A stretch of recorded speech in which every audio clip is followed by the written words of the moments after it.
له ومن يضلل فلا هادي له وأشهد أن لا إله إلا الله وحده لا شريك له وأشهد أن محمدا عبده ورسوله اللهم صل على محمد وعلى آل محمد كما صليت على إبراهيم وعلى آل إبراهيم إنك حميد مجيد اللهم بارك على محمد وعلى آل محمد كما باركت على إبراهيم وعلى آل إبراهيم إنك حميد مجيد رب اشرح لي صدري ويسر لي أمري واحلل عقدة من لساني يفقهوا قولي اللهم انفعنا بما علمتنا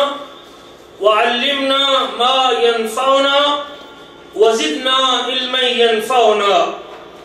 اللهم أرنا الحق حقا وارزقنا اتباعه وأرنا الباطل باطلا وارزقنا اجتنابه أما بعد فأعوذ بالله من الشيطان الرجيم قد أفلح المؤمنون الذين هم في صلاتهم خاشعون والذين هم عن اللغو معرضون والذين هم للزكاة فاعلون والذين هم لفروجهم حافظون إلا على أزواجهم أو ما ملكت أيمانهم فإنهم غير ملومين فمن ابتغى وراء ذلك فأولئك هم العادون والذين هم لأماناتهم وعهدهم راعون والذين هم على صلواتهم يحافظون أولئك هم الوارثون الذين يرثون الفردوس هم فيها خالدون. گرامی قدر بھائیوں اور لائق احترام بزرگوں، ہم نے پچھلی مجلس میں نماز کی فرضیت اور اہمیت کے حوالے سے کتاب و سنت کی روشنی میں چند گزارشات آپ کے سامنے رکھی تھی کہ نماز اسلام قبول کرنے کے بعد، لا الہ الا اللہ کہنے کے بعد، اشہد ان لا الہ الا اللہ کی گواہی دینے کے بعد وہ پہلا فریضہ ہے جو ایک مسلمان پر عائد ہوتا ہے۔ نماز اسلام کے 5 ارکان میں سے ایک رکن ہے۔ نماز جسے رب ذوالجلال نے باقی عبادات کے مقابلے میں یہ فضیلت بخشی ہے کہ اس کو آسمان پہ اپنے حبیب کو معراج کے موقع پہ بلا کے وہاں نماز کو فرض کیا ہے۔ اللہ نے اپنی کتاب میں مختلف انداز اور اسلوب میں 20 مقام پہ اس عظیم عبادت کا حکم دیا ہے۔ اللہ ذوالجلال نے مختلف پیرائے میں اس فریضے کی اہمیت کو بیان کیا ہے۔ آج کی مجلس میں انشاءاللہ العزیز ہم اسی اہم فریضے کے چند فضائل کہ جب میں یہ فریضہ ادا کرتا ہوں، جب بندگی کے اس اہم کام کو بجا لاتا ہوں، جب اللہ کا یہ حکم پورا کرتا ہوں، خالق کے کائنات کا آرڈر تسلیم کرنے کے ساتھ ساتھ وہ مالک الملک، وہ خالق، وہ پروردگار، وہ میرا اور آپ کا رب، اس بندگی کی ادائیگی پہ اور اس آرڈر کو پورا کرنے پہ اور اس فریضے کے ادا کرنے پہ ایک نمازی کو کیا عطا کرتے ہیں اور کیا دیتے ہیں، تاکہ میں اس فرض کو ادا کرتے وقت صرف یہ نہ سمجھوں کہ میں نے اپنے ذمہ سے ایک فرض اتار دیا ہے، بلکہ فرض ادا کرنے کے ساتھ ساتھ مالک الملک مجھے کن انعامات سے نوازتے ہیں، خالق کی کائنات مجھے کتنا اجر عطا کرتے ہیں، پروردگار عالم مجھے کتنا ثواب بخشتے ہیں، وہ بھی میرے ذہن میں رہے، تاکہ مجھے اس فریضے کی ادائیگی کے بعد اپنے آپ میں ایک فرحت، سکون اور سرور محسوس ہو کہ الحمدللہ کہ میں اپنے ذمے سے عہدہ برا ہونے کے ساتھ ساتھ، اپنے فرض کو پورا کرنے کے ساتھ ساتھ اتنے ثواب سے اللہ ذو الجلال کا متمنی ہوں اور اتنا ثواب بھی اللہ ذو الجلال امید ہے کہ میرے کھاتے میں ڈال چکے ہوں۔ ہم نے پچھلی مجلس میں بھی ذکر کیا تھا کہ نماز کے فضائل میں سے ایک فضیلت کہ پروردگار عالم نے ایمان والوں کو جب کامیابی کو ذکر کیا ہے، ایمان والوں کا جب تذکرہ کیا ہے، جب کامیاب لوگوں کو بیان کیا ہے، ان کامیاب لوگوں کی نشانیوں میں سے ایک نشانی یہ ذکر کی ہے کہ وہ نماز کی پابندی کرتے ہیں۔ ہم نے پچھلے درس میں اس کی تفصیل سے ذکر کیا تھا، لیکن اشارہ کر کے اپنی بات کو آگے بڑھاتا ہوں۔ قد افلح المؤمنون، سورۃ مومنون آیت نمبر 1 سے 11 تک، یہ پوری 11 آیات صرف اسی چیز کے تذکرے میں ہے کہ کامیاب کون ہے۔ قد افلح المؤمنون، کامیاب ہونے والے وہ لوگ ہیں جن کے سینوں میں ایمان کی دولت ہے، جن کے دل ایمان کے نور سے منور ہے، جن کے دل ایمان کی نعمت سے مالا مال ہے، جن کے دل ایمان کی دولت سے لبریز ہے۔ قد افلح المؤمنون، ایمان والے لوگ کامیاب اور سرخرو ہیں۔ وہ کون ایمان والے لوگ؟ ان کی علامت کیا ہے؟ ان کی نشانی کیا ہے؟ ان سرخرو لوگوں کی نشانی کیا ہے؟ الذین هم فی صلاتہم خاشعون، یہ وہ لوگ ہیں جو اپنی نمازوں میں خشوع خضوع اختیار کرتے ہیں، دل جمی کے ساتھ نمازیں پڑھتے ہیں، پوری توجہ کے ساتھ اس فریضے کو ادا کرتے ہیں، مکمل انہماک کے ساتھ اس واجب کو پورا کرتے ہیں، اور پورے اللہ اکبر محبت اور لگن کے ساتھ اللہ ذو الجلال کی اس بندگی کے لیے کھڑے ہوتے ہیں۔ لغو باتوں سے اراض کرنے والے ہیں، زکوٰۃ ادا کرنے والے ہیں، شرم گاہوں کی حفاظت کرنے والے ہیں، سوائے اپنی بیویوں اور لونڈیوں کے، چونکہ وہ ان کے لیے حلال ہیں، اور جو بیوی اور لونڈی کے علاوہ اپنی شہوت رانی کا کوئی اور راستہ تلاش کرے گا، اپنی جنسی خواہش کی تکمیل کے لیے کوئی اور طریقہ اختیار کرے گا، فَأُولَئِكَ هُمُ الْعَادُونَ، یہ لوگ حد کراس کرنے والے ہیں۔ جو اپنے کامیاب مومنوں کی نشانیوں میں سے جو اپنے امانتوں اور عہدوں کا خیال کرنے والے ہیں، وَالَّذِينَ هُمْ عَلَىٰ صَلَوَاتِهِمْ يُحَافِظُونَ، اللہ نے 2 مرتبہ ذکر کیا کامیاب لوگوں کی نشانیوں میں سے۔ پہلی بات، نماز پڑھتے ہیں تو خشوع خضوع کے ساتھ پڑھتے ہیں، نماز پڑھتے ہیں تو دل جمی کے ساتھ پڑھتے ہیں، نماز پڑھتے ہیں تو پوری توجہ سے پڑھتے ہیں، نماز پڑھتے ہیں تو پورے انہماک سے پڑھتے ہیں۔ اور پھر دوسری مقام پہ 9ویں آیت میں فرمایا وَالَّذِينَ هُمْ عَلَىٰ صَلَوَاتِهِمْ يُحَافِظُونَ، وہ اپنی نمازوں پر ہمیشگی اختیار کرتے ہیں، نمازوں کو دائمی طور پہ پڑھتے ہیں، نمازوں کو ہمیشہ ادا کرتے ہیں، نماز کو 24 گھنٹے اپنے سامنے رکھتے ہیں، زندگی کے آخری لمحات تک اس عمل کے اوپر قائم ہے۔ اولئک هم الوارثون، یہ نمازوں کے پابند، نمازوں میں خشوع اختیار کرنے والے،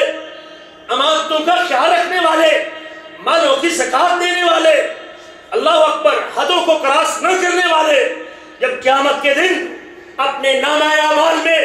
نماز جیسی نیکیاں لے کے آئیں گے، جب یہ خشوع اور خضوع کی نماز پڑھتے ہوئے قیامت کے دن میرے دربار میں پیش ہوں گے، میں ان نمازیوں کو، نماز پر پابند لوگوں کو ان کی نماز کے صلے میں کیا عطا کروں گا؟ فرمایا اولئک هم الوارثون، یہی خوش نصیب لوگ ہیں جو وارث اور مالک بننے والے ہیں، جو مالک بننے والے ہیں۔ الذین یرثون الفردوس، بندے تو نماز تو پڑھ، تو بندگی تو کر، میری کبریائی کو ثابت تو کر، حی علی الصلاۃ کے آوازے پہ آگے تو بڑھ، حی علی الفلاح کو اپنے لیے کامیابی کا راز سمجھتے ہوئے تو مسجد کا رخ تو کر۔ جب قیامت کے دن میرے دربار میں آئے گا، میں فردوس تیرے حوالے کر دوں گا، فردوس تجھے پیش کر دوں گا۔ الذین یرثون الفردوس، اور فردوس بھی دوں گا، اور فردوس جنت کا سب سے اونچا مقام ہے، جنت کا سب سے اونچا اعلیٰ مقام ہے۔ اللہ کے نبی فرماتے ہیں جب بھی اللہ سے سوال کرو تو فردوس کا سوال کیا کرو۔ اس فردوس پر فائز ہونے والے کون ہیں؟ اس فردوس کے مالک بننے والے کون ہیں؟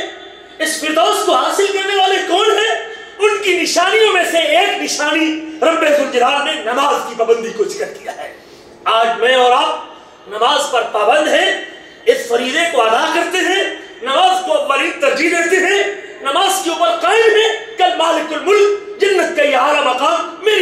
جھولی میں ڈالنے والے ہیں۔ کب تک لیے ڈالیں گے؟ ایک دن کے لیے نہیں، 2 دن کے لیے نہیں، 3 دن کے لیے نہیں، بلکہ فرمایا ہم فیہا خالدون، اس میں ہمیشہ رہنے والے ہیں۔ اور جب جنت میں چلے جائیں گے، موت کو دمبے کی شکل میں لا کے ذبح کر دیا جائے گا، جنتیوں آج کے بعد تم نے جنت میں رہنا ہے، آج کے بعد موت نہیں تم کو آنی، ہمیشہ کی وہ زندگی، ہمیشہ کی وہ فردوس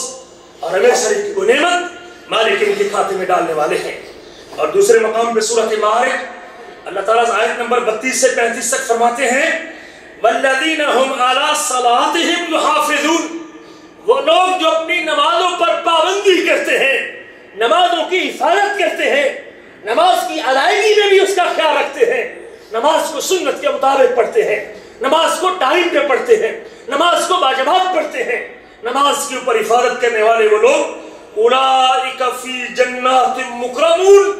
یہ وہ خوش نصیب لوگ ہیں کل جنت میں جن کا اکرام و احترام کیا جائے گا۔ نماز وہ عظیم نیکی ہے جو انسان کو بے حیائی اور برائی سے منع کرتی ہے۔ نماز کی فضیلت میں سے ایک فضیلت یہ بھی ہے کہ نمازی شخص بے حیائی کے پاس نہیں جاتا، اس کا دامن بے حیائی اور برائی سے محفوظ رہتا ہے۔ سورۃ عنکبوت آیت نمبر 45 رب ذوالجلال فرماتے ہیں اتلو ما اوحی الیک من الکتاب، جو کتاب ہم نے آپ کی طرف وحی کی ہے آپ اس کی تلاوت کیجئے، اس قرآن کو پڑھیے، وَأَقِمِ الصَّلَاةَ، اور نماز کو قائم کیجئے، إِنَّ الصَّلَاةَ تَنْهَا عَنِ الْفَحْشَاءِ وَالْمُنْكَرِ، بے شک نماز بے حیائی اور برائی کے کام سے منع کرتی ہے۔ جو نمازی شخص ہے اس کو اللہ تعالیٰ یہ صلاحیت عطا کرتے ہیں کہ نمازی آدمی جو اپنے اللہ ذوالجلال کے پاس 5 مرتبہ جانے کا عزم رکھتا ہے، جس کو یقین ہوتا ہے کہ فجر کی نماز کے وقت میں نے رب کے دربار میں پیش ہونا ہے، سب سے نیند سے بیدار ہونے کے بعد میری سب سے پہلی ملاقات میرے پروردگار سے ہونے والی ہے، میں نے اپنے خالق کے ساتھ سرگوشی کرنی ہے، میں نے اپنے اللہ کے دربار میں کھڑا کرنا ہے اپنے آپ کو۔ جو صبح اٹھنے کے بعد سب سے پہلی ملاقات اپنے رب ذوالجلال سے کرنے کا ارادہ رکھتا ہے، وہ رات کو اپنے آپ کو کسی گناہ کے ساتھ آلودہ باپ کا ڈر ہو میری اس غلطی کے بعد میرے باپ کو پتہ چل جائے گا اور میرے باپ کو معلوم ہو جائے گا، وہ آدمی غلطی کرے گا؟ تو باپ ہے اور وہ پروردگار ہے جس کو گناہ کرتے وقت بھی پتہ ہوتا ہے کہ وہ دیکھ رہا ہوتا ہے۔ چلو اگر اس کو دیکھتے وقت گناہ کرتے وقت اس مالک ذوالجلال کی نظر اور اس کی نگاہ کا احساس نہیں رہا، شیطان کا غلبہ ہوا اور اس نے گناہ کر لیا ہے، لیکن جو مومن نمازی آدمی ہے یقیناً جب وہ صبح صبح اللہ اکبر کی صدا پر لبیک کہتے ہوئے رب کے دربار میں آئے گا، اس کو پتہ ہوگا کہ رات میں نے اللہ کی نافرمانی کی ہے تو وہ کس منہ کے ساتھ اپنے رب کے دربار میں کھڑے۔ ہر نماز کے بعد اور 5 نمازوں کے بعد ہر نماز پہ جب مالک کے سامنے اس کو پیش ہونے کا ڈر ہوگا تو وہ کبھی اپنے دامن کو گناہ اور برائی سے آلودہ نہیں کرے گا۔ ان الصلاۃ تنہا عن الفحشاء والمنکر، بے شک نماز بے حیائی اور برائی سے روکتی ہے،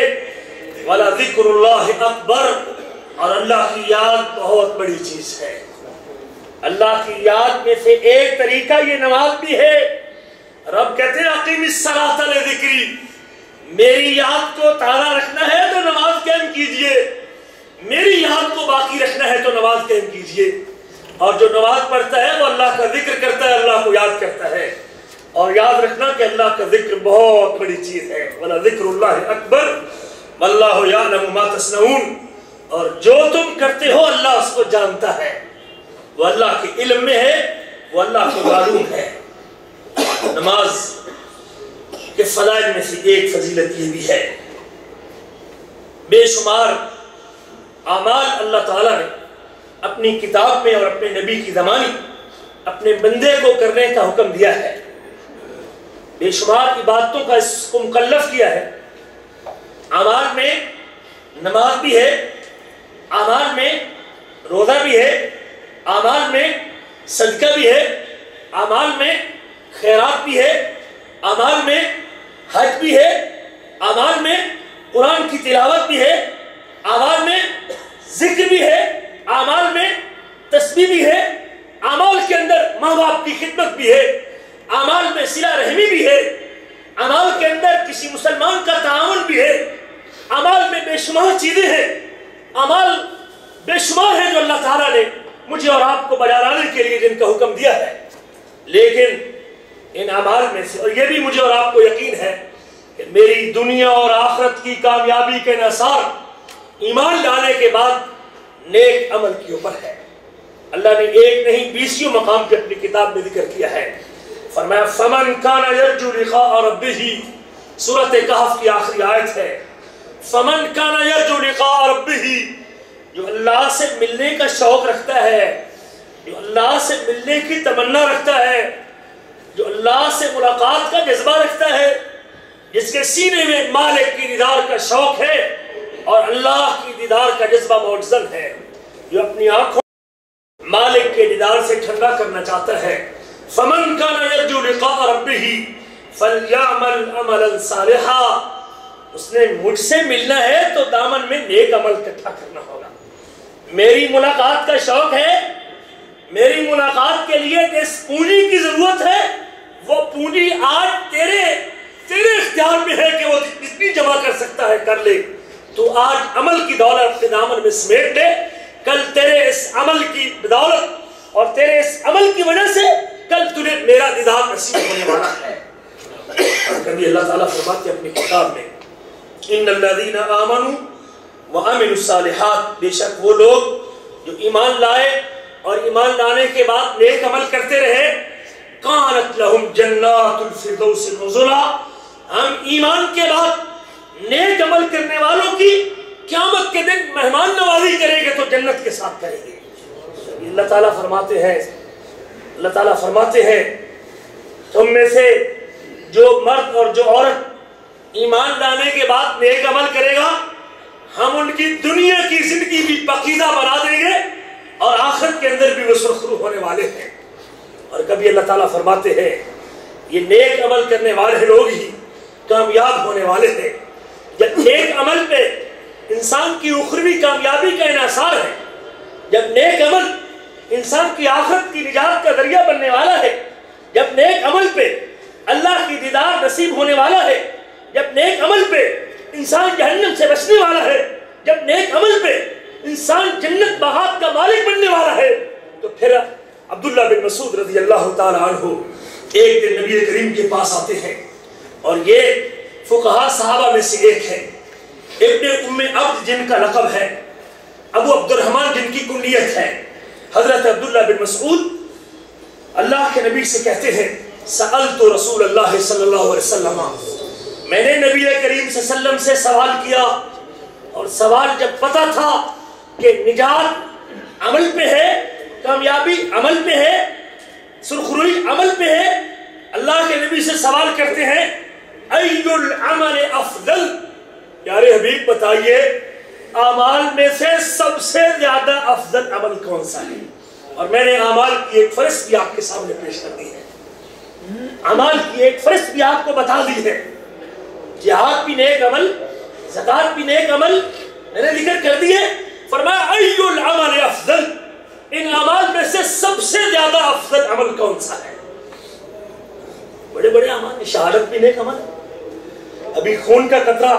زمین پہ نہیں گرتا کہ وہ شہید جنت کا دیدار پہلے کر لیتا ہے. جہاد بھی نیک عمل ہے. اللہ اکبر کبیرہ، اللہ کے نبی کہتے ہیں جس کے ناک میں جہاد کا غبار جمع ہے اس ناک کو جہنم کی آگ نہیں چھوئے. جہاد بھی نیک عمل ہے، شہادت بھی نیک عمل ہے. اللہ کے نبی کہتے ہیں قیامت کے دن خالق کائنات اپنے راستے میں شہید ہونے والے کے سر پہ ایک تاج رکھیں گے، وَالْيَقُوتَةُ مِنْهَا خَيْرٌ مِنَ الدُّنْيَا وَمَا فِيهَا، شہید کے سر کے تاج کا ایک موتی دنیا اور دنیا کی ساری نعمتوں سے بہتر ہے. بہت بڑے نیک عمل ہے. لیکن نبی کریم سے سوال کیا گیا، ایک بندے نے پوچھا، عبداللہ بن مسعود رضی اللہ تعالیٰ نے پوچھا اللہ کے نبی ای العمل افضل، عمل تو بہت زیادہ ہے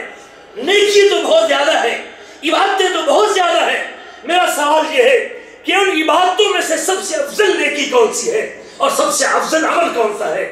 میرے آپ کے حبیب اس سائل کا جواب دیتے ہیں الصلاۃ لوقتہا، سب سے افضل عمل نماز کو ٹائم پہ ادا کرنا ہے۔ وہ خوش نصیب جو نماز پر پابند ہے، اللہ اکبر کی صدا کو سنتا ہے، اللہ کی کبریائی کو ثابت کرنے کے لیے اپنی دکان کا شٹر ڈاؤن کرتا ہے، اپنے کام کو روکتا ہے، مالک ذوالجلال کی رضا کے حصول کے لیے مسجد کا رخ کرتا ہے، وہ اعمال میں سے سب سے بہترین عمل کرنے والا ہے۔ قلت ثم ای، پھر میں نے کہا اس کے بعد کون سا عمل ہے؟ آپ نے فرمایا بر الوالدین، ماں باپ کے ساتھ نیکی کرنا ہے۔ قلت ثم ای، پھر میں نے تیسرا سوال کیا کہ اس کے بعد کون سا عمل ہے؟ فرمایا الجہاد فی سبیل اللہ، اللہ کے راستے میں جہاد کرنا ہے۔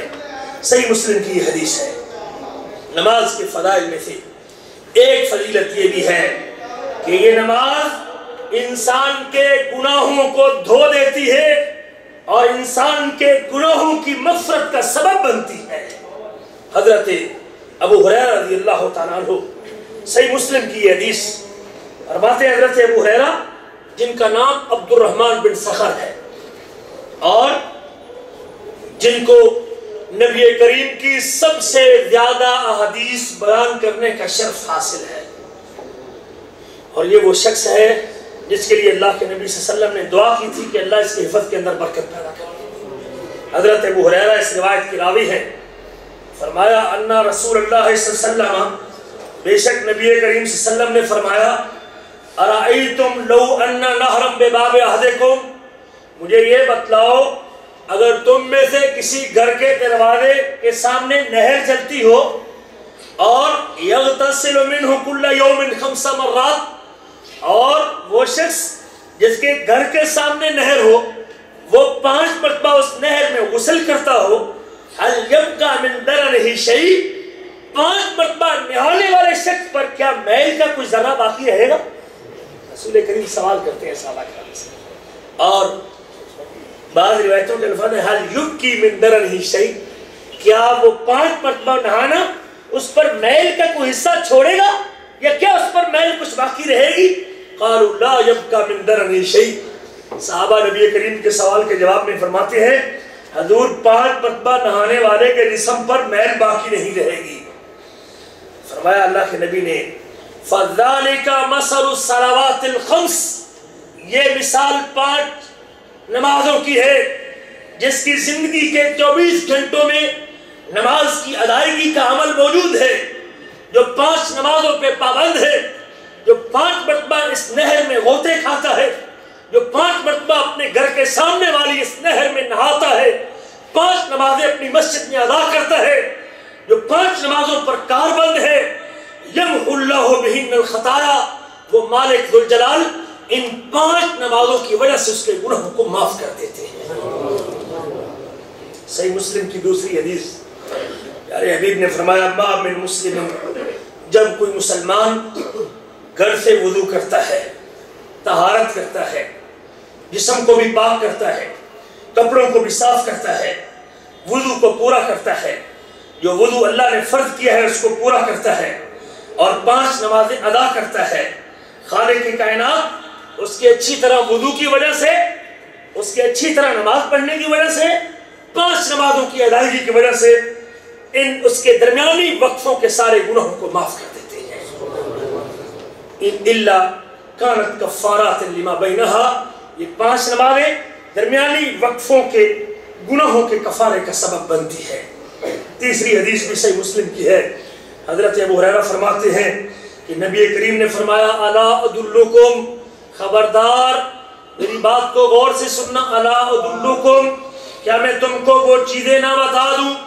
ان چیزوں کے بارے میں خبردار نہ کر دوں، ان چیزوں کے بارے میں مطلع نہ کر دوں، ان اعمال کے بارے میں تم کو اطلاع نہ کر دوں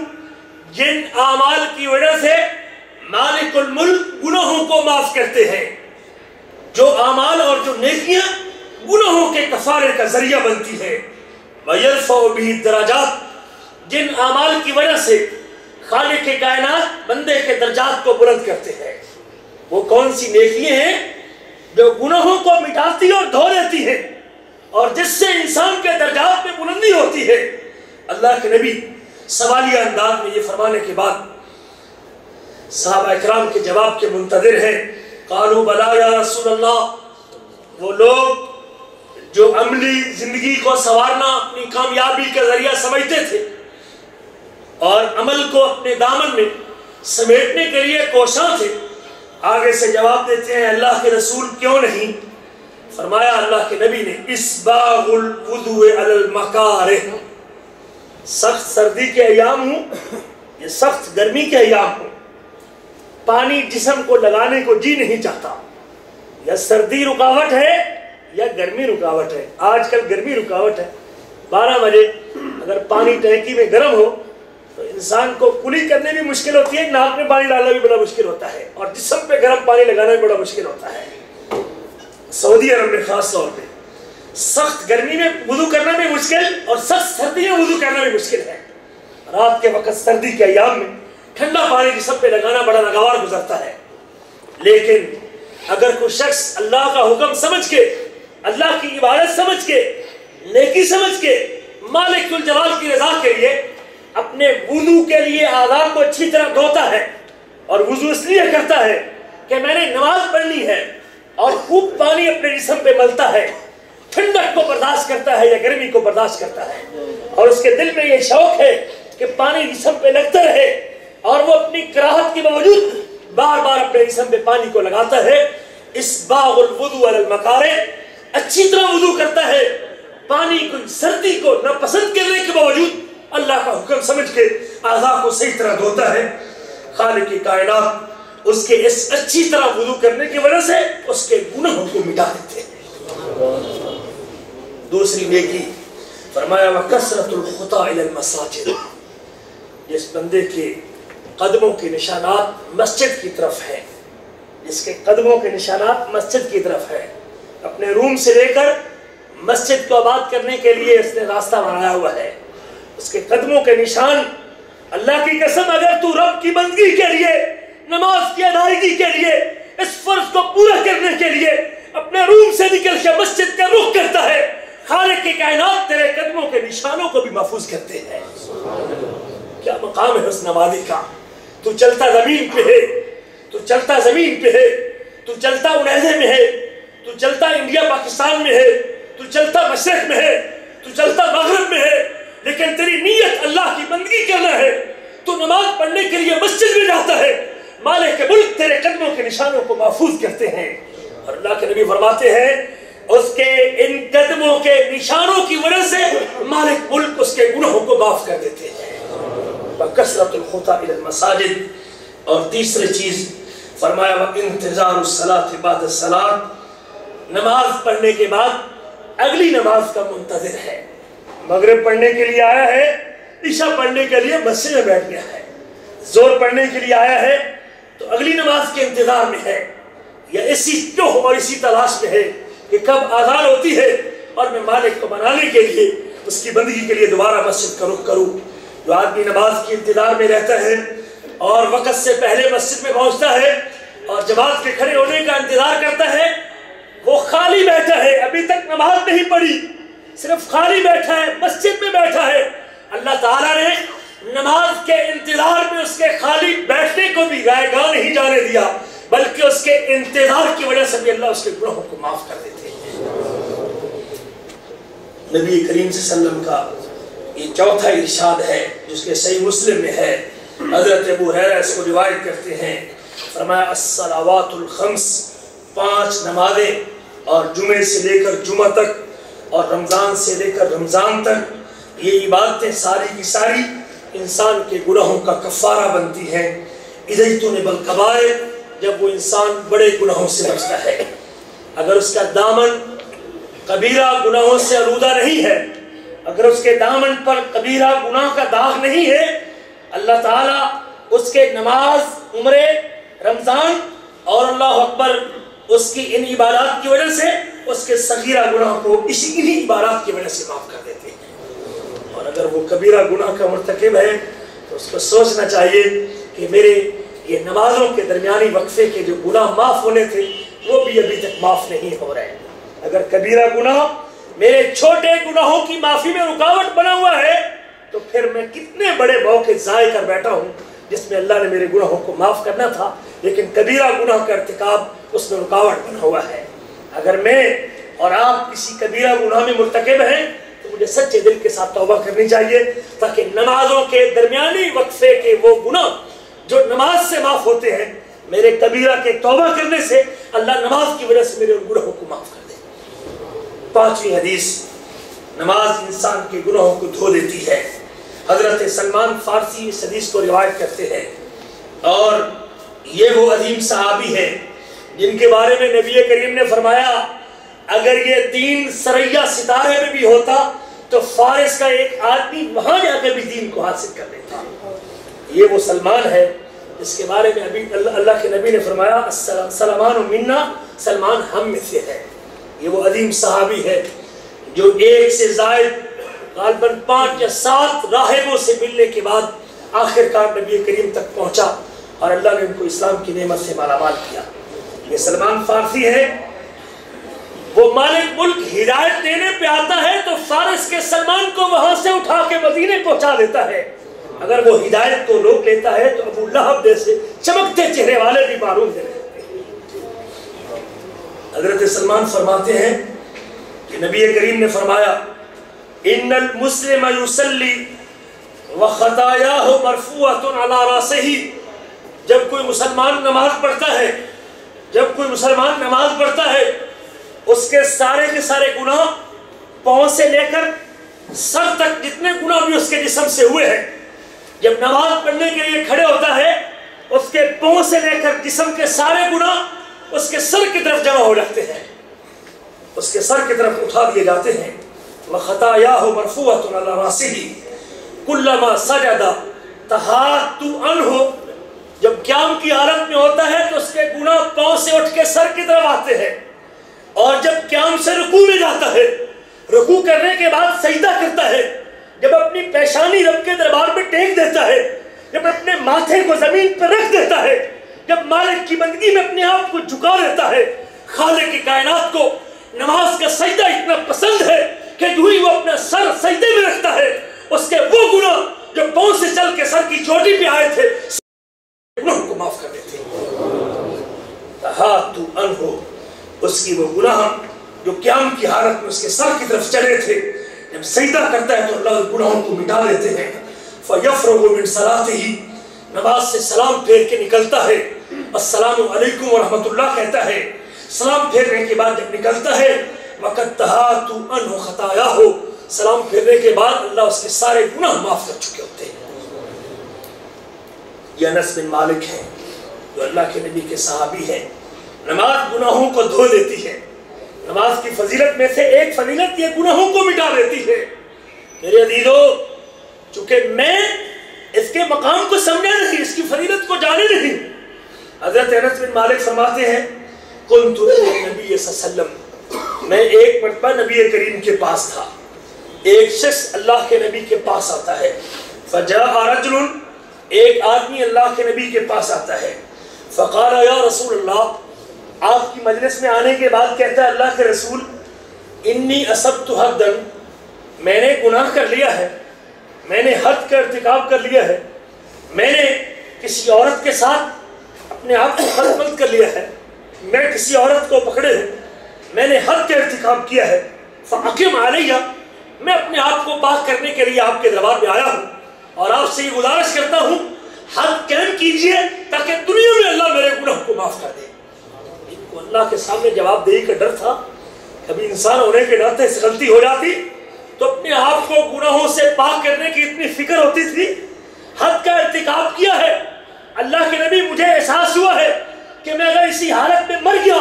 تو اپنے رب کے سامنے قسموں کے ساتھ پیش ہوں گا، میں چاہتا ہوں کہ دنیا میں میرے اوپر حد قائم کیجئے اور اللہ میرے اس گناہ کو معاف کر دے۔ رسول کریم صلی اللہ علیہ وسلم نے اس سے سوال نہیں کیا، نماز کا وقت ہوتا ہے، حضرت الصلاۃ، نماز کا ٹائم ہوتا ہے، اللہ کے نبی کے ساتھ وہ نماز پڑھتا ہے۔ جب پیارے نبی نماز کو پورا کرتے ہیں، نماز کو پورا کرنے کے بعد وہ شخص دوبارہ اللہ کے نبی کے قریب ہوتا ہے، دوبارہ رسول کریم کے پاس آتا ہے صلی اللہ علیہ وسلم۔ نبی کریم کے پاس آنے کے بعد کہتا ہے یا رسول اللہ انی اصبت حدا، میں نے پہلے بھی گزارش کیا ہے کہ میں نے حد کا ارتکاب کیا ہے. اس نے ایک عورت کو پکڑا اور اس کے ساتھ بوسو پناہ کیا تھا. اللہ اکبر کبیرہ. فاقم فی کتاب اللہ، میں کہتا ہوں اللہ نے جو حکم میرے بارے میں کتاب میں اتارا ہے وہ حکم نافذ کر دیجئے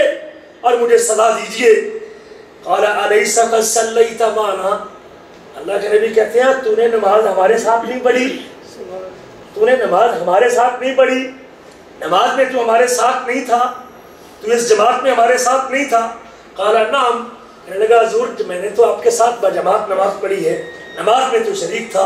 فرمایا ان اللہ قد غفر لک ذنبک، خالق کائنات نے تیرے حد جیسے گناہ کو اس نماز پڑھنے سے معاف کر دیا. ان اللہ قد غفر لک ذنبک، بے شک رب ذوالجلال نے اس نماز پڑھنے سے جو تو نے میرے ساتھ پڑھی ہے اسی نماز سے اللہ نے تیرے گناہ کو معاف کر دیا. نماز گناہوں کو دھو لیتی ہے. حضرت عبداللہ بن مسعود رضی اللہ تعالیٰ عنہ کی یہ چھٹی حدیث ہے. اللہ کے نبی فرماتے ہیں تحترقون، تم گناہوں کی آگ میں جلتے ہو، گناہوں کی آگ میں جلتے ہو، فجر سے لے کر ظہر تک گناہ کرتے ہو، غلطی کا ارتکاب کرتے ہو، تمہارے دامن پہ گناہوں کے دھبے لگتے ہیں، رات کو گناہ کرتے ہو. فَإِذَا صَلَّيْتُمُ الصُّبْحَ غَسَلَتْهَا، جب تم رات گناہ کرتے ہو پھر صبح فجر کی نماز پڑھتے ہو، خالق کی کائنات فجر کی نماز پڑھنے سے تمہارے رات کے گناہوں کو معاف کر دیتے ہیں. ثُمَّ تَحْتَرِقُونَ، پھر تم گناہوں کی آگ میں جلتے ہو، فجر سے لے کر ظہر تک پھر گناہ کرتے ہو. فَإِذَا صَلَّيْتُمُ الظُّهْرَ غَسَلَتْهَا، جب تم ظہر کی نماز ادا کرتے ہو،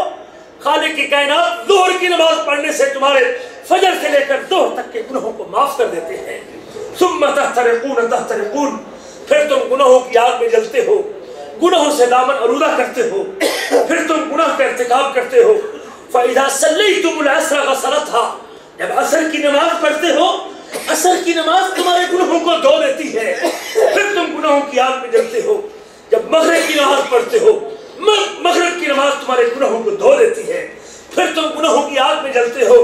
اور پھر جب تم عشاء کی نماز پڑھتے ہو، عشاء کی نماز تمہارے گناہوں کو دھو دیتی ہے. ثُمَّ تَنَامُونَ فَلَا يُكْتَبْ عَلَيْكُمْ حَتَّى تَسْتَيْقِظُوا، پھر تم رات کو جب عشاء پڑھ کے سوتے ہو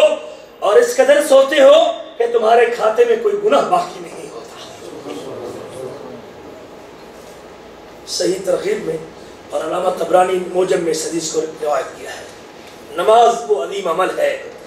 جو قیامت کے دن انسان کے لیے نور اور روشنی کا سبب بنے گا. قیامت کا دن یہ اندھیرے کا دن ہے، قیامت کا دن یہ تاریکیوں کا دن ہے، قیامت کا دن جب لوگوں کو راستہ نہیں ملے گا، قیامت کا دن جب کوئی کسی کے کام نہیں آئے گا، قیامت کا دن جب قریبی رشتہ دار بھی ساتھ چھوڑ جائیں گے، قیامت کا دن جب بیوی کہے گی تو میرا خامد نہیں ہے، قیامت کے دن جب خامد کہے گا تو میری بیوی نہیں ہے، جب باپ کہے گا تو میرا بیٹا نہیں، اور بیٹا کہے گا تو میرا باپ نہیں، جب دنیا کی دوستیاں بھی ختم ہو جائیں گی سوائے تقوی اور پرہیزگاری کے کوئی دوستی بھی باقی نہیں رہے گی، جب نسب کے رشتے بھی باقی نہیں رہیں گے، یہ وہ قیامت کا دن ہے. یوم لا ينفع مال ولا بنون، جس دن مال بھی کام نہیں آئے گا، اولاد بھی کام نہیں آئے گی. مال سمیٹنے کے لیے فرض نماز کو چھوڑنے والے اور مال کی محبت میں فرض نماز سے سونے والے اور مال کو جمع کرنے کے لیے فرض نماز کو ترک کرنے والے، ذرا یاد کر جب قیامت کا دن ہوگا تیرا یہ مال جو تو نے نمازوں کو چھوڑ کے کمایا ہے، یہ قیامت کے دن یہ مال بھی تیرے کام نہیں آئے گا، بلکہ یہ اوقات جو اللہ کی بندگی کے تھے جس میں تو نے فرض کو ادا کرنا تھا، یہ گلی میں بھی کل قیامت کے دن تیرے خلاف حجت بن کے آئے گی. اللہ تعالیٰ قیامت کے دن زمین کے اس چپے چپے کو بلوائے گا اور زمین اگلے گی اپنے راز. یومئذ تحدث اخبارها، آج جس مقام پہ، جس بلڈنگ کے تو کام کرنے پہ لگا ہوا ہے، جس کمرے میں تو نماز چھوڑ کے سویا ہوا ہے، جس جگہ پہ تو نماز چھوڑ کے غفلت کے اندر مشغول ہے، جس مقام پہ تو نماز چھوڑ کے ٹی وی سی آر کے اوپر بیٹھا ہوا ہے، یاد رکھ زمین کے یہ ٹکڑا کل قیامت کے دن تیرے خلاف حجت اور دلیل بن کے آئے گا، اور یہ زمین بول کے بتائے گی کہ یہ وہ بدبخت تھا جو اللہ اکبر کی صدا سننے کے بعد اللہ کی کبریائی کو ثابت نہ کرتے ہوئے اور فلاح کی طرف نہ اٹھتے ہوئے، کامیابی کی طرف نہ جاتے ہوئے اسی زمین پہ اپنے لہو و لہو کے اندر مشغول رہا، اور پھر یہ زمین جب قیامت کے دن میرے خلاف حجت بن کے آئے گی، یہ مال اور دولت جب میرے خلاف بولے گا، پھر مجھے احساس ہوگا کہ میں نے آج دنیا میں کتنی بڑی غلطی کی تھی۔ اللہ کے نبی صلی اللہ علیہ وسلم نے فرمایا یوم لا ينفع مال ولا بنون، قیامت کے دن مال بھی کام نہیں آئے گا، اولاد بھی کام نہیں آئے گی۔ اور اس قیامت کے دن حضرت عبداللہ بن عمر بن عاص روایت کرتے ہیں نبی کریم سے، مسند احمد کی یہ حدیث ہے، اللہ کے رسول نماز کا ذکر کرتے ہیں، ایک دن نماز کا تذکرہ کرتے ہیں،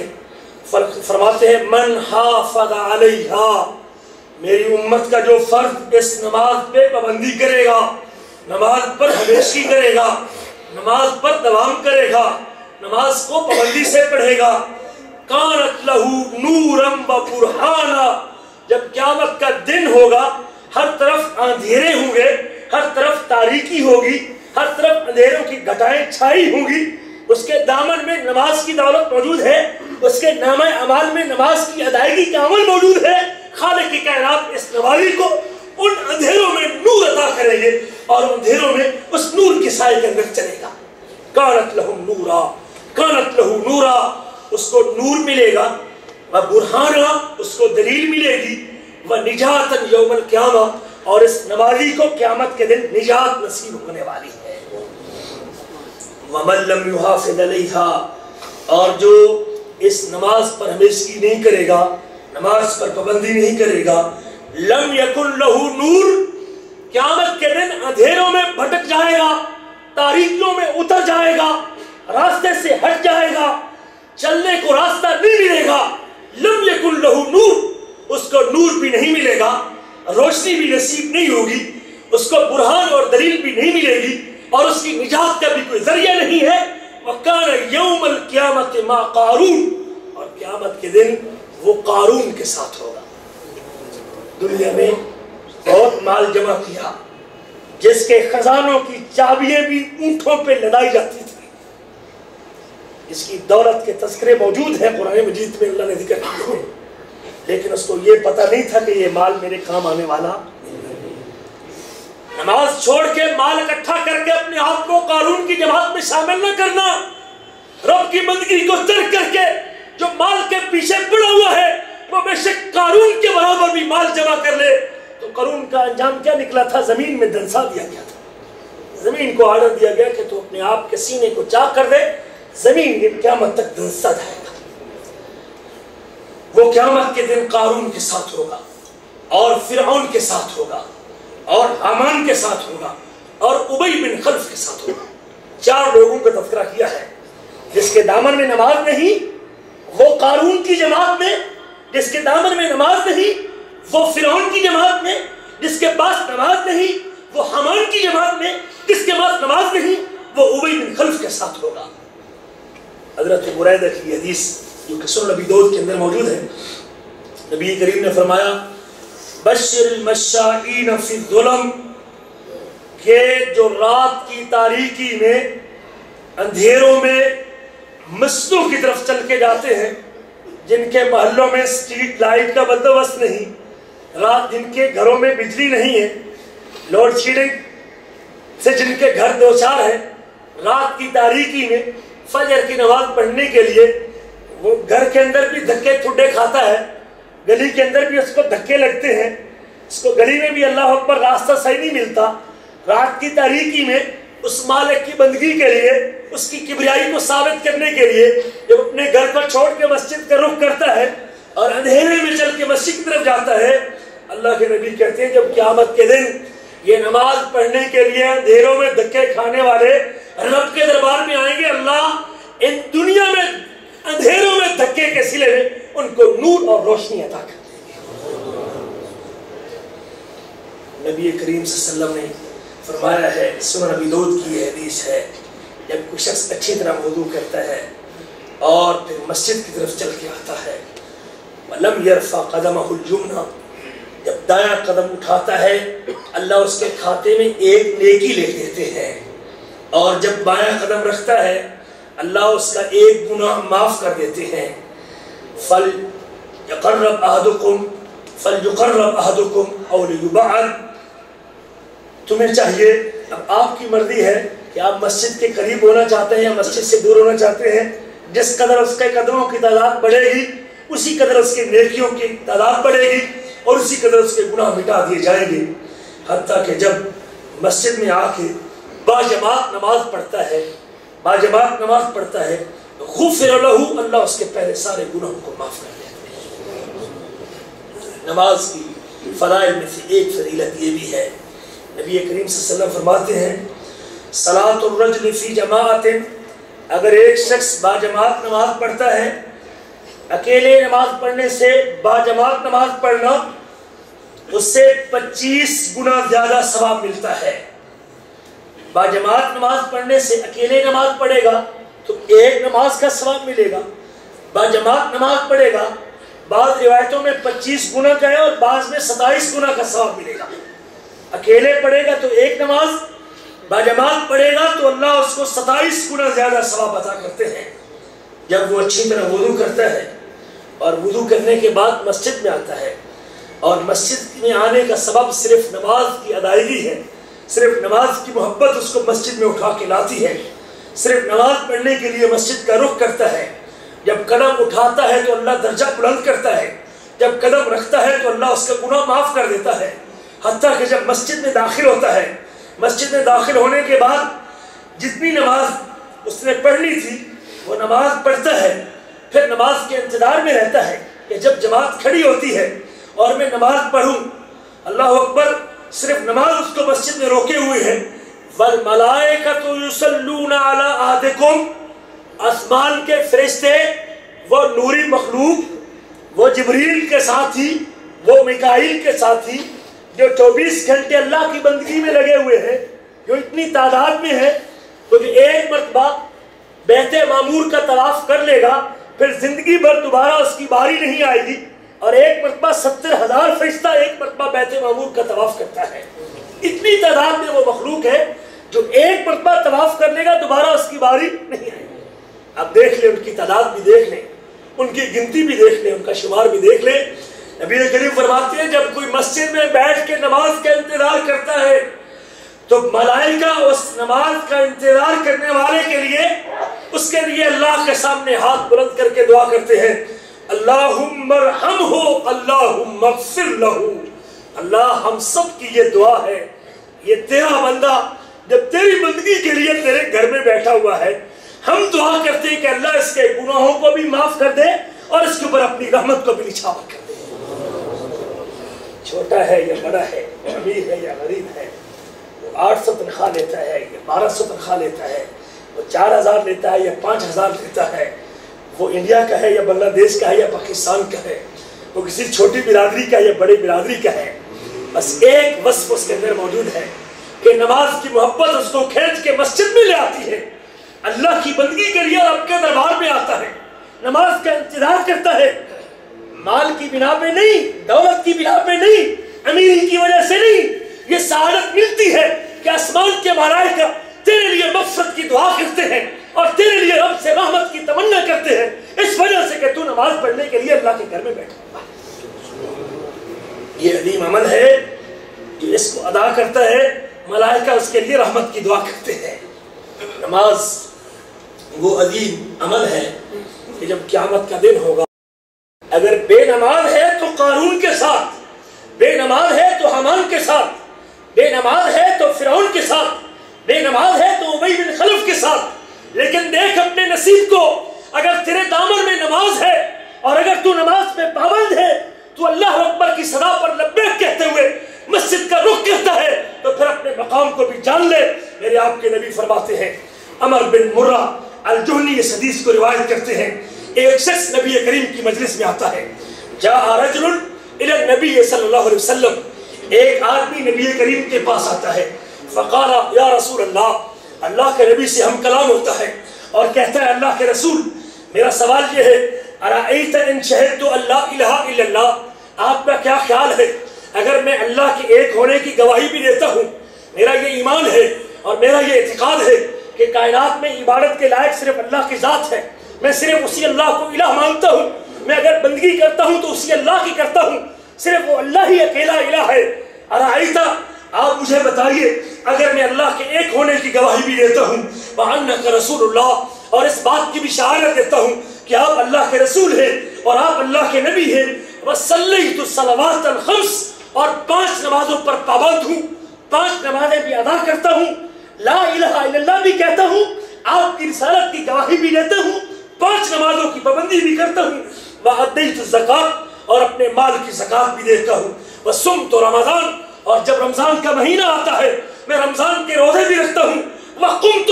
اور رمضان کی راتوں کا قیام بھی کرتا ہوں، رمضان کے دنوں میں روزے رکھتا ہوں اور رات کو قیام بھی کرتا ہوں، تراویح بھی پڑھتا ہوں، فَمِمَّنْ أَنَا، اب مجھے بتائیے کہ کل قیامت کے دن میں کن لوگوں کے ساتھ ہوں گا؟ اللہ کو ایک مانتا ہوں، آپ کو رسول مانتا ہوں، 5 نمازوں کی پابندی کرتا ہوں، مال کی زکوٰۃ دیتا ہوں اور رمضان کے روزے رکھتا ہوں اور رات کو قیام بھی کرتا ہوں۔ جب ان اعمال کو بجا لاتا ہوں، یہ نیکی میرے دامن میں ہے، تو مجھے بتائیے کل مجھے قیامت کے دن کیا ملنے والا ہے؟ میرے آپ کے نبی کہتے ہیں من الصدیقین والشہداء، اگر تو ان اعمال پہ قائم ہے، توحید پہ قائم ہے، مجھ کو رسول مانتا ہے، نماز کی پابندی کرتا ہے، رمضان کے روزے رکھتا ہے، اللہ اکبر کبیرہ، مال کی زکوٰۃ دیتا ہے، رات کو قیام کرتا ہے، میں محمد اس بات کی گارنٹی دیتا ہوں صلی اللہ علیہ وسلم، کل قیامت کے دن تو صدیقوں کے ساتھ ہوگا تو شہداء کے ساتھ ہوگا۔ آج میں اور آپ نماز کا پابند ہے تو کل صدیقین اور شہداء کا ساتھ ملنے والا ہے۔ اب میری مرضی ہے کہ میں کس سماعت کو اختیار کرتا ہوں۔ آج مجھے پتہ نہیں کہ کب ملک الموت نے میری روح قبض کر لینی ہے، کب میں نے اس دنیا کو چھوڑ جانا ہے، کب میرا اختتام ہونے والا ہے، کب اس فانی دنیا سے میں نے نکل جانا ہے۔ اس سے پہلے میں اپنا ساتھ، اگر مجھے نبیوں صدیقوں کا ساتھ مل سکتا ہے تو پھر دیر کس بات کی، اپنی غفلت کو ختم کیجئے، آگے بڑھیے، رب کی بندگی کیجئے، نماز کی پابندی کیجئے، کل مالک الملک صدیقوں شہیدوں کا ساتھ عطا کرنے والے ہیں۔ نماز وہ عظیم عمل ہے جو گناہوں کی آگ کو، جہنم کی آگ کو ٹھنڈا کر دیتا ہے، جہنم کی آگ کو ٹھنڈا کرتا ہے۔ حضرت انس بن مالک اس حدیث کے راوی ہے، حضرت انس بن مالک اس حدیث کے راوی ہے، ان للہ ملکا، بے شک اللہ تعالیٰ نے ایک فرشتے کو مقرر کیا ہے، ایک فرشتے کو مقرر کیا ہے، ایک فرشتے کی ڈیوٹی لگائی ہے۔ ان للہ ملکن، بے شک اللہ تعالیٰ نے ایک فرشتے کی ذمہ داری لگائی ہے، ینادی عند کل صلاۃ، وہ ہر نماز کے وقت منادی کرتا ہے، ہر نماز کے وقت اعلان کرتا ہے، ہر نماز کے وقت آوازہ بلند کرتا ہے، یا بنی آدم، او آدم کی اولاد، او آدم کے بیٹوں، او آدم کی نسل، او آدم کی ذریت، یا بنی آدم قوموا الی نیرانکم التی اوقدتموها، اٹھو غفلت سے، اٹھو اس آگ کی طرف جو آگ تم نے اپنے گناہوں سے جلائی ہے، جہنم کی آگ جو اپنے گناہوں سے تم نے بھڑکائی ہے، اٹھو اس آگ کی طرف، فَأَطْفِئُوهَا، نماز کے لیے سجدہ کرو۔ جب تم نماز کے لیے اٹھو گے، رب کے دربار میں جھکو گے، خالق کائنات تمہاری اس بھڑکائی ہوئی آگ کو بجھا دے گی، اس آگ کو بجھا لو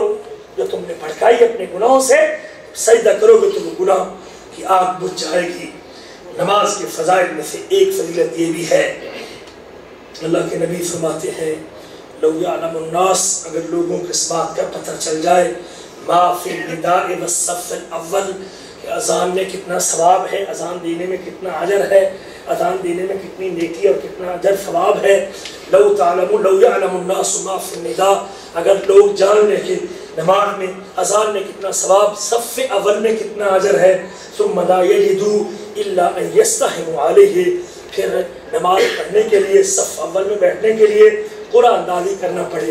لوگوں کے لیے، لوگ جھگڑیں گے اس کے اوپر، میں نے پہلے بیٹھنا ہے، میں پہلے آیا ہوں، مجھے موقع دیا جائے، پھر قرآن اندازی کر کے لوگوں کو بٹھایا جائے اگر لوگوں کو معلوم ہو جائے۔ لیکن میرا ایمان نہیں ہے ان باتوں پہ، مجھے وہ ثواب نظر نہیں آتا، مجھے وہ فائدہ نظر نہیں آتا۔ اگر یہ اعلان کر دیا جائے آج فجر کی نماز میں جو سب سے پہلی صف میں بیٹھے گا اس کو 100 ریال ملے گا، رات بھر لوگوں کو نیند نہیں آئے گی، 100 ریال ملنا ہے اور پہلی صف میں جا کے بیٹھتے ہیں۔ چونکہ پتہ ہے نا اس کو 100 ریال نظر آتا ہے نا بندے کو، لیکن چونکہ نبی کریم فرماتے ہیں لو تعلمون اور لو یعلم الناس، اگر لوگوں کو پتہ چلے کہ پہلی صف میں کتنا ثواب اور کتنا اجر ہے، اذان کہنے میں کتنا ثواب ہے، تو پھر قرآن اندازی کرنا پڑے، لوگ جھگڑ پڑے میں نے پہلی صف میں بیٹھنا ہے۔ لو یعلمون ما فی التہجیر، اگر لوگوں کو پتہ چلے کہ نماز میں جلدی آنے کا کتنا ثواب ہے، فجر کی نماز میں اور عشاء کی نماز میں، تو لوگ اپنے کولوں کے بل، ان کی ٹانگیں ٹوٹی ہوئی ہوں، ان کے پاؤں نہ ہوں، لوگ اپنے کولوں کے بل گھسٹ گھسٹ کے اپنے ہاتھ اور کولے پہ چل کے وہ فجر کی نماز کا ثواب لینے کے لیے آئیں گے اگر ان کو پتہ چل جائے تو۔ لیکن چونکہ پتہ نہیں ہے اس لیے لوگ اس عظیم عمل سے غافل ہیں اور اس عظیم عبادت سے غافل ہیں۔ یہ وہ عظیم عبادت ہے اس کا رب ذوالجلال نے مختلف انداز میں اس کی فضیلت کو اپنی کتاب میں ذکر کیا ہے۔ تو اللہ تعالیٰ سے دعا ہے کہ اللہ مجھے اور آپ کو نماز کی اس فضیلت کو سمجھتے ہوئے اپنے آپ کو نمازی بنانے کی توفیق نصیب فرمائے۔ میرے بھائیو، یہ وقت ہے، معلوم نہیں کہ کب ہم نے دنیا چھوڑ دینی ہے، تو اللہ تعالیٰ مجھے اور آپ کو اس باتوں پر عمل کرنے کی توفیق نصیب فرمائے۔ انشاءاللہ اگلا درس جب اللہ نے توفیق بخشی، بے نمازی کا انجام کیا ہوگا، اگلا درس بے نماز کا انجام کیا ہوگا۔ یہ سارے ہم نے 2 درس ذکر کیے، ایک نماز کی اہمیت اور فرضیت پہ، اور آج کا یہ درس نماز کی فضیلت پہ تھا۔ اگلا درس ہے کہ اگر شخص بے نماز ہے تو اس کے ساتھ کیا ہونے والا ہے، مستقل اس کے لیے 1 گھنٹہ چاہیے۔ اللہ سے دعا ہے کہ اگر زندگی رہی تو اگلا درس اسی موضوع پہ دیں گے۔ اللہ مجھے اور آپ کو عمل کرنے کی توفیق۔